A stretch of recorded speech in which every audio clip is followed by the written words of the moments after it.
जिस तरह अल्हम्दुलिल्लाह आज हमारा प्रोग्राम बहुत अच्छा रहा और आप लोगों ने यौम आज़ादी के ऊपर से माशाअल्लाह बच्चों को भी सुना और हमारे इन उलमा को भी सुना और हमारे सिल्लोड से जो उलमा आए हुए हैं जो हमारे ही मदरसे के तालिब इल्म थे और तालिब इल्म है माशाअल्लाह और सिल्लोड साहब में खिदमत कर रहे हैं और अच्छी खिदमत कर रहे हैं अल्हम्दुलिल्लाह। तो उनसे भी आपने सुना उलमाए किराम ने हिंदुस्तान के अंदर बहुत बड़ी कुर्बानी दी है।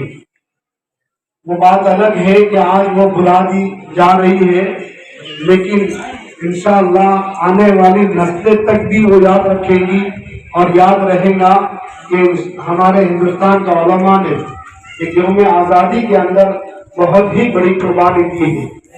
और इन्हीं किले जो दीन के किले हैं, मदारिस ने बहुत बड़ा किरदार अदा किया है। दारुल देवबंद अल्हम्दुलिल्लाह जो मदारिस की माँ है और दारुल देवबंद के उलमा ने बहुत बड़ा किरदार अदा किया है और माशाअल्लाह यौम आज़ादी के ऊपर आज हमारे बच्चों ने इन्हीं उलमा को याद किए।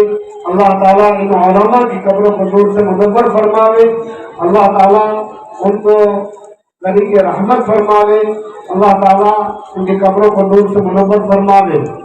और मैं आज के इस प्रोग्राम को ख़त्म कर रहा हूँ और इंशाअल्लाह ख़त्म होने के बाद आप लोगों के लिए कुछ नाश्ते का इंतजाम भी हुआ है, लेकिन हमारे इन उलमा का कहना है कि मौलाना वक्त हो चुका है, कुछ नाश्ता कुछ खाना वगैरह सब एक साथ में हो जाए, तो इंशाअल्लाह ये सब साथ में हो जाएगा।